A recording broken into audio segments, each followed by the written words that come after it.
Efésios capítulo 4, nós faremos a leitura do verso 1, mesmo assentados, vamos fazer essa leitura todos juntos, a uma só voz. Leamos. Rogo-vos, pois, eu, o prisioneiro no Senhor, que andeis de modo digno da vocação a que fostes chamados. Vamos orar mais uma vez. Ó Deus, nós te louvamos e te bendizemos mais uma vez nesta hora, Senhor, por tua palavra. Obrigado, ó Deus, pela tua graça sobre as nossas vidas. Obrigado, Senhor, pelo privilégio que o Senhor nos dá de livremente, Senhor, podermos ler a tua palavra e também ouvir, Senhor, a explicação dela nessa noite. Por isso, Senhor, nós te pedimos que o Senhor abra os nossos ouvidos, abra o nosso coração, Senhor, para que nós possamos entender a tua vontade para as nossas vidas. Senhor, a despeito das minhas falhas, a despeito, Senhor, das minhas limitações, que o teu Santo Espírito esteja trabalhando em cada coração nessa noite, a fim de que a tua palavra, Senhor, como diz o profeta Isaías, ela não volte vazia, Senhor, mas que ela faça tudo aquilo que lhe apraz. Assim, Senhor, nós colocamos diante de ti e rogamos, ó Deus, as tuas bênçãos sobre as nossas vidas. Oramos em nome de Jesus. Amém. Irmãos, finalmente nós chegamos aí no capítulo 4. Então, o capítulo 4, ele não somente introduz um novo capítulo, né, como a gente imagina aí, né, que tem essa separação aí a partir do verso 1, mas ele traz essa importante divisão que a gente encontra aqui na própria epístola de Paulo aos Efésios. Se você já teve a oportunidade de ler, né, durante pelo menos esse tempo que a gente tem exposto essa carta, você já deve ter reparado que a carta de Paulo aos Efésios, ela é dividida em dois grandes blocos, né, são 6 capítulos, mas você vai dividir aí o primeiro até o capítulo 3. Você vai ver que o apóstolo Paulo, ele traz então essas verdades a respeito do Evangelho, daquilo que Deus fez por meio de Cristo, daquilo que o Espírito Santo então faz a nós como crentes, e você vai perceber então que a outra parte então vai começar exatamente nisso, né? De que o apóstolo Paulo então vai trazer um outro bloco, né, de verdades que ele começa a falar no capítulo 4. Como eu mencionei agora há pouco, né, esses dois capítulos, esses dois blocos, melhor dizendo, ele parece bem distinto, né? O capítulo 1 a 3 parece algo mais teológico, mais doutrinário. O apóstolo Paulo então tenta deixar a doutrina bem clara para aqueles irmãos. E você vai ver, então, nos 3 últimos capítulos, que o apóstolo Paulo, então, vai se deter mais de como essas doutrinas se aplicam na vida do cristão. É aquilo que nós chamaríamos, então, de algo mais prático, de algo mais vívido, da teologia que é aplicada à vida de cada um de nós. E isso, então, é comum nas cartas do apóstolo Paulo. Ele, então, primeiramente pretende dar a base do ensino, então ele trata a coisa de maneira mais doutrinária. Uma vez, então, que ele encerra essa parte doutrinária, ele vai, então, aplicar essas verdades que ele acabou de explicar de maneira prática na vida de cada cristão. Por isso, então, meus irmãos, nós podemos dizer que o apóstolo Paulo, ele conecta doutrina com prática. Ele começa, então, com esse ensino teológico, mas ele vai além. Ele, então, traz algo prático. E é exatamente isso que acontece quando ele usa essa palavra pois. Né? Ele faz então essa conexão, ele então fala daquilo que ele acabou de ensinar e aquilo que vai ser a consequência desses ensinos. A prática então é consequência da doutrina. A doutrina é base da prática. O que cremos determina como vivemos. É a doutrina que é transformada em vida. A crença cristã, então, vem antes da vida cristã. A mentalidade transformada pela doutrina muda, então, a nossa conduta. E é isso, então, que o apóstolo Paulo pretende aqui falar nesse capítulo, a partir do verso de número 1 do capítulo 4. Portanto, meus irmãos, nós podemos mencionar aqui já de pronto que o cristianismo, diferentemente do que algumas pessoas pensam, ele não se trata apenas de um conjunto de regras para serem conhecidas. Não basta que a gente saiba a respeito das doutrinas cristãs, mas essas doutrinas, então, vão trazer mudanças radicais de Deus na vida, então, daqueles que creem nessas verdades. Como eu mencionei, é justamente isso que o apóstolo Paulo faz quando ele traz essa palavra pois, ou talvez na sua tradução, você vai encontrar a palavra portanto. Ou seja, o que o apóstolo Paulo está dizendo é, agora que vocês aprenderam as doutrinas, vocês precisam colocá-las em prática.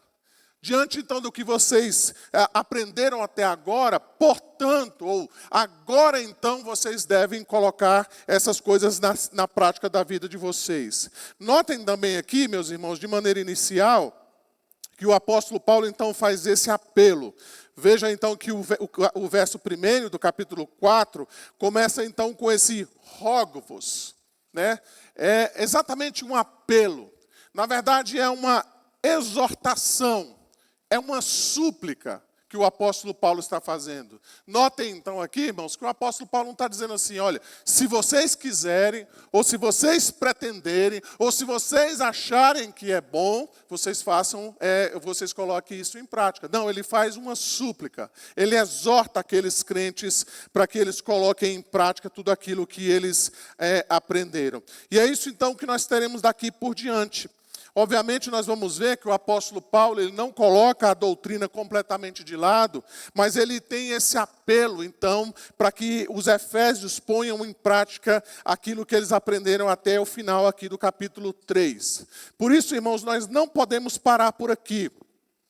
Nós não podemos simplesmente achar que o capítulo 3 nos trouxe, ou até o capítulo 3 nos trouxe aquilo que é necessário, então, para a nossa compreensão, para aquilo que nós podemos entender como sendo as verdades do cristianismo, mas nós precisamos então dar um passo adiante, nós precisamos então olhar para aquilo que vem depois, para aquilo que o apóstolo Paulo então começa a mencionar a partir do verso 1 do capítulo 4. Então, diante disso, irmãos, eu gostaria então de olhar para esse texto e trazer 3 verdades que nós podemos encontrar aqui no verso 1 do capítulo 1.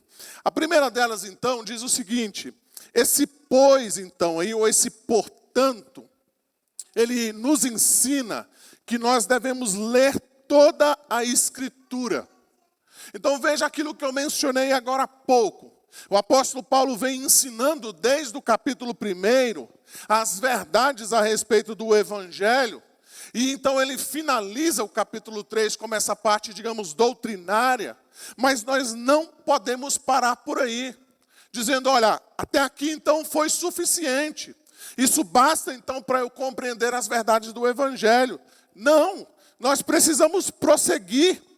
Isso quer dizer que nós precisamos continuar lendo a seguir o restante da epístola. Nós precisamos então verificar como é que o apóstolo Paulo vai trazer essas questões que ele ensinou dos capítulos 1 a 3, de maneira prática nos capítulos 4 a 6. Isso significa, irmãos, que nós não somente cremos naquele lema da reforma, o sola scriptura, mas nós devemos também crer no tota escritura. Ou seja, não é somente a escritura, mas toda a escritura deve ser estudada. Toda a escritura ela é benéfica. Toda a escritura ela é necessária para o nosso crescimento espiritual. Por isso, quando alguém vai me perguntar, pastor, de onde eu devo começar a ler a Bíblia, não é? Eu falo, olha, comece de Gênesis. Faça o compromisso de ler de Gênesis a Apocalipse, para que você então compreenda de maneira ampla as verdades de Deus que são ali reveladas.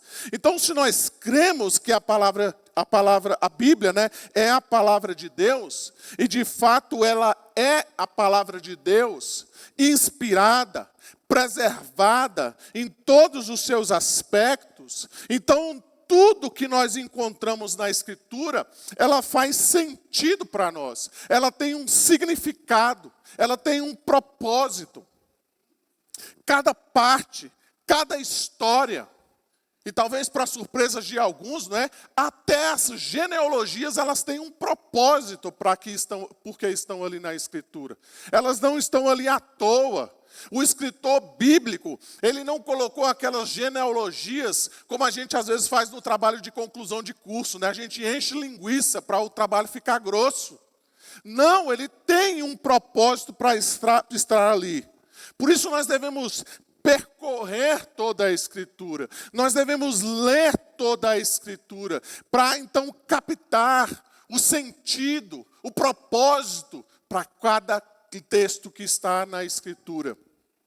Daí então, meus irmãos, nós nos recordamos de 2 Timóteo, capítulo 3, os versos 16 e 17, quando ele vai dizer assim, olha, toda a Escritura é inspirada por Deus e útil para o ensino, para a repreensão, para a correção, para a educação na justiça, a fim de que o homem de Deus seja perfeito e perfeitamente habilitado para toda boa obra.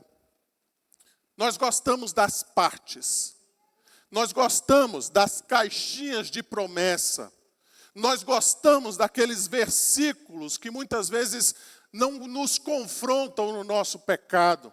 Mas a Bíblia afirma que toda a Escritura, então, é inspirada por Deus e ela é útil. Ler a Bíblia, então, meus irmãos, por completo, ela nos livra, então, de nós escolhermos aqueles textos que nós gostamos mais. Nos livra, então, daquele perigo que cada um de nós corremos, de pegarmos aquele texto isolado, tirarmos ele, então, do seu contexto e criarmos as nossas próprias heresias, os nossos próprios discursos, a nossa própria interpretação daquilo que o texto bíblico quer dizer. Portanto, meus irmãos, o pois nos lembra exatamente disso, da totalidade da Escritura, de nós tomarmos a palavra de Deus como um todo, olhar para a Bíblia como totalmente inspirada por Deus.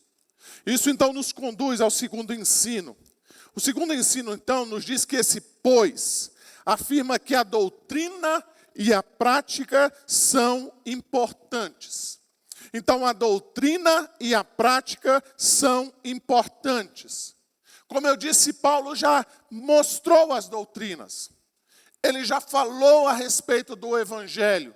Ele já revelou o mistério da vontade de Deus aos Efésios. Mas agora eles precisam colocá-las em prática. É isso então que se espera. É isso então que o apóstolo Paulo então pretende fazer com eles. É necessário então repetir o óbvio, porque nós esquecemos do óbvio. É preciso então relembrar que o cristianismo então, meus irmãos, acima de tudo, é um modo de vida.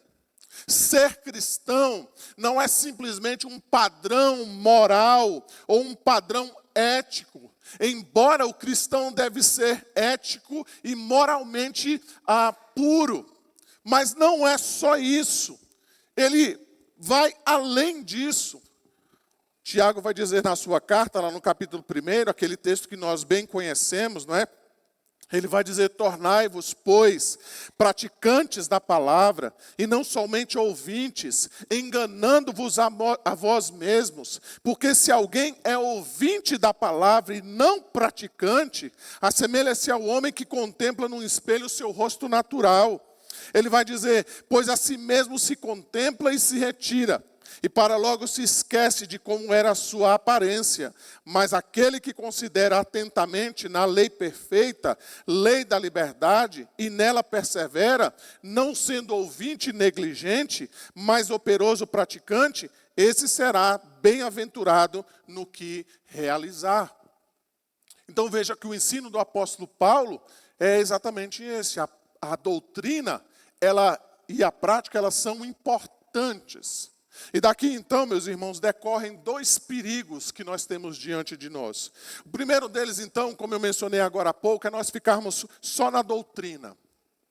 Daí então nós gostamos de ler, nós somos dados a estudar, nós gostamos de discutir, nós gostamos, muitas vezes até compreendemos e manejamos bem as doutrinas cristãs.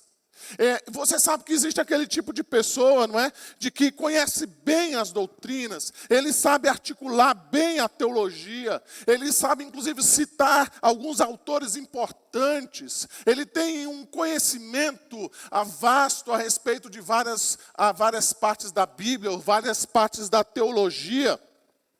Essa pessoa, talvez olhando aqui a carta de Paulo aos Efésios, ele chegaria aqui no capítulo 3 e diria, né? Eu estou maravilhado com a carta de Paulo aos Efésios. Olha quanta grandiosidade dessas verdades que o apóstolo Paulo menciona aqui. Veja então a doutrina da eleição, a doutrina da adoção, de quantas coisas foram feitas em Cristo Jesus, o nosso Salvador.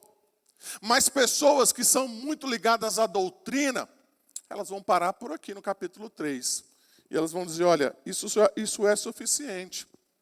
Eu estou satisfeito com isso. E ela não consegue dar um passo adiante. Ela não consegue, então, verificar como essas coisas se aplicam na vida. Como é que ela pode viver, então, à luz dessas verdades. Então, esse é o primeiro perigo. Pessoas que ficam somente na doutrina. Mas, por outro lado, irmãos, nós temos aquele outro tipo de pessoas que gostam, então, daquela coisa prática. São empíricas. Elas gostam da experiência. Então, são pessoas do tipo assim, não é? Elas dizem, olha, nós precisamos viver o amor de Deus. Elas não querem saber nada a respeito do amor de Deus. Elas não querem saber uma descrição sobre o amor de Deus. Elas acham que basta vivenciar o amor de Deus na prática. São pessoas que gostam de histórias. São pessoas que gostam de contos. São pessoas que gostam de experiências. Muitas vezes essas pessoas dizem, inclusive, que doutrina não é importante. Essas pessoas, geralmente, elas são conduzidas nas suas práticas cristãs, não por uma doutrina sadia, ou por uma doutrina sã, mas elas são conduzidas por seus achismos, por aquilo que ela acha, que ela pensa. Não necessariamente que aquilo seja uma verdade bíblica, ou que aquilo se encontre na palavra de Deus, mas ela vai sendo conduzida pela prática.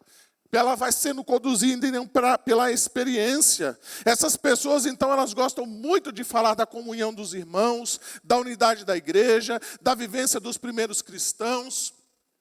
Mas essas pessoas correm o perigo de, por causa da unidade, então, entre os cristãos, inclusive abandonarem a verdade de Deus.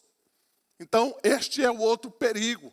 Pessoas, então, que são dadas somente à experiência, à prática, aquilo, então, que é vivencial.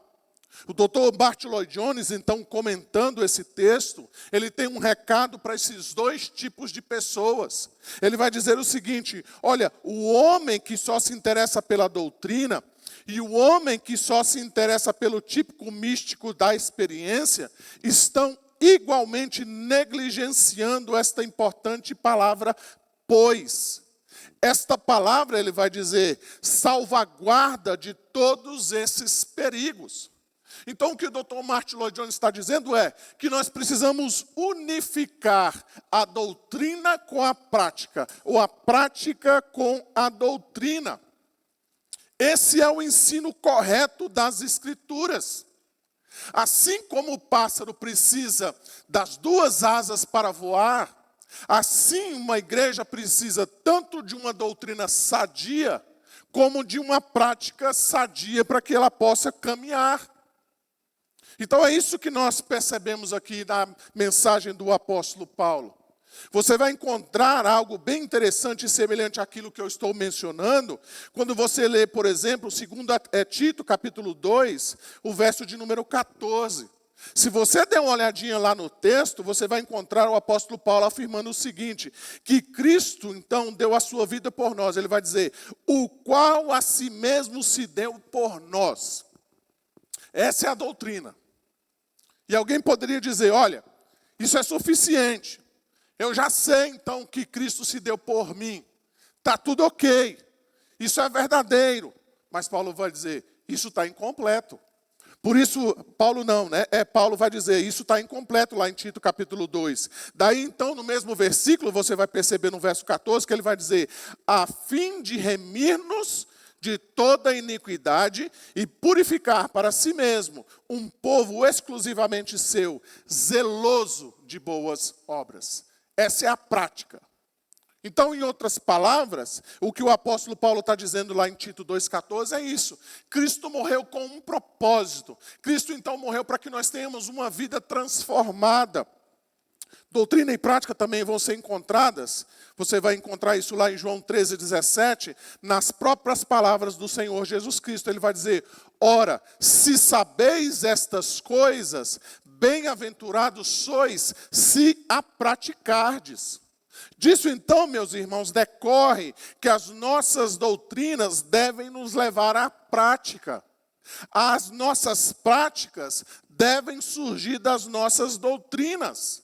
Mais do que isso, se realmente nós conhecemos as nossas doutrinas, nós sabemos que nós somos responsáveis por colocá-las em prática e que as nossas práticas devem ser coerentes com a nossa doutrina. É maravilhoso, irmãos, estarmos aqui nessa noite, não é? É uma bênção frequentar uma igreja. É maravilhoso nós estarmos aqui, então, nesse domingo à noite para ouvirmos a palavra de Deus e sermos alimentados, então, por aquilo que Deus tem a falar aos nossos corações. Mas nada disso será válido se você sair daqui nessa noite e não colocar nada disso em prática. Se você não tiver, de fato, uma vida transformada pelo Senhor Jesus Cristo. Por isso, então, a doutrina, ela segue-se com a prática. As duas são importantes. E isso, então, nos leva ao terceiro ensino que o apóstolo Paulo traz aqui para nós. Então, esse ele nos lembra que a vida cristã resulta da aplicação da doutrina. Eu já mencionei isso no ponto anterior. Doutrina e prática. Essa é a ordem, então, do apóstolo Paulo. A doutrina vem primeiro. Ela rega as demais coisas. A doutrina correta, ou a doutrina certa, ela leva à prática certa. Esse ensino, então, coloca diante de nós uma outra verdade extremamente importante, que somente o conhecimento não pode produzir em nós os frutos desejados. Se você simplesmente conhecer as coisas de Deus, não pode ser suficiente. Pense, por exemplo, naquilo que o apóstolo Paulo menciona aqui no capítulo 3, no verso 19, quando ele fala, então, a respeito do amor de Cristo. O simples fato de que você sabe que Cristo o ama, não é suficiente se isso não impulsionar você, e a mim também, a uma vida de santificação. Nada será proveitoso a respeito do amor de Cristo, se simplesmente nós ficarmos na doutrina do amor de Cristo. Por isso, meus irmãos, as doutrinas e as experiências nos dão o motivo, por exemplo, para a santificação, mas elas não são a santificação em si mesmo. Não adianta nada se nós conhecemos a respeito do amor de Deus, do sacrifício de Cristo, saber sobre a obra de Cristo, se isso não nos leva, por exemplo, a uma vida de santificação. As verdades de Deus nos revelam que a santificação ela é possível, ela é ordenada, ela é desejável, mas sem colocar a santificação em prática, isso não vai mudar a vida de ninguém, gente. As coisas não acontecem no automático. Elas não acontecem enquanto nós estamos dormindo, não é? Nós precisamos colocar essas verdades em prática. Assim, então, o apóstolo Paulo está rogando aos Efésios, está insistindo com eles, na finalidade, então, de os estimular a isso. Percebam como eu mencionei no início, Paulo, ele não gastou 3 longos capítulos falando então das verdades a respeito de Deus, falando das verdades a respeito do Evangelho, para simplesmente chegar para os Efésios e dizer assim, olha, agora vocês precisam simplesmente olhar para o Senhor. Olhem para o Senhor e está tudo certo. Guardem essas verdades no coração, tenham um entendimento intelectual disso, que está tudo bem. Não, pelo contrário. Paulo ele vai mais adiante e ele quer de fato que essas coisas façam parte da vida daqueles crentes em Éfeso. Por isso mais adiante, irmãos, você vai perceber o apóstolo Paulo colocando isso de maneira prática. Ele vai dizer o seguinte: olha, deixando a mentira, fale cada um a verdade com o seu próximo, irai-vos e não pequeis, aquele que furtava não furte mais, não saia da vossa boca nenhuma palavra torpe. Porque ele deseja que a doutrina seja colocada em prática.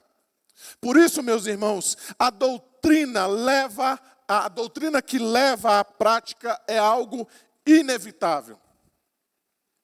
Se nós não praticamos aquilo que nós cremos, o problema não está na doutrina.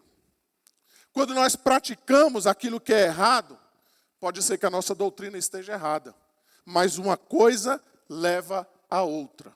Seja como for, a nossa doutrina, a nossa crença vai nos levar à nossa prática, ou não vai levar àquilo que nós de fato entendemos como sendo a prática correta. Diante disso, então, meus irmãos, nós podemos concluir afirmando o seguinte: veja, um médico que estuda e ele fica simplesmente naquilo que ele aprendeu, simplesmente na teoria daquilo que ele aprendeu na universidade, ele não vai beneficiar os seus pacientes se ele não colocar aquele conhecimento em prática. Se ele não desenvolver a medicina, praticando a medicina com os seus pacientes, colocando então em prática o conhecimento que ele adquiriu durante os anos de estudo, naqueles casos e naquelas oportunidades então que ele tem para exercer a medicina. O mesmo também pode acontecer de modo contrário. Um médico que só fica na prática da medicina, sem se atentar para os conhecimentos que ele adquiriu durante o tempo que ele estudou. E muitas vezes ele vai ter que, inclusive, reciclar o seu conhecimento, para que ele possa, então, prestar melhor o seu serviço como médico. Ele pode cometer erros irreversíveis, irreparáveis. Assim também, meus irmãos, funciona com a doutrina e com a prática. O conhecimento por si só, ele não pode produzir algo que seja benéfico para o indivíduo e para os demais. A prática sem o conhecimento da doutrina já se provou por diversas vezes que pode acarretar nas mais perigosas heresias. É necessário, então, meus irmãos, que se mantenha esse equilíbrio adequado. A doutrina que leva à prática. A prática que está baseada na doutrina. Queira Deus, então, nos fazer compreender o significado poderoso desse apelo do apóstolo Paulo. Rogo-vos, pois, que andeis de modo digno da vocação da qual fostes chamados. Diante disso, então, meus irmãos, o que esses ensinos têm a ver conosco hoje? Como eu posso, então, aplicar esses ensinos à minha vida nesse exato momento? E eu queria aqui, então, propor algumas aplicações para nós.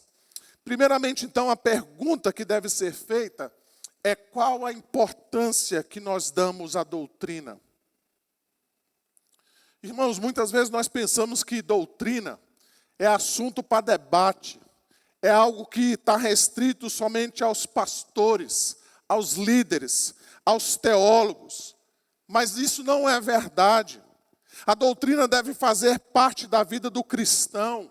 É a doutrina correta que molda o nosso caráter. Ela nos ajuda a compreender os planos de Deus e qual é a vontade de Deus para as nossas vidas. A doutrina, meus irmãos, é a base para a nossa santidade, para a nossa unidade. Um cristão sem doutrina pode ser comparado com uma casa sem alicerce.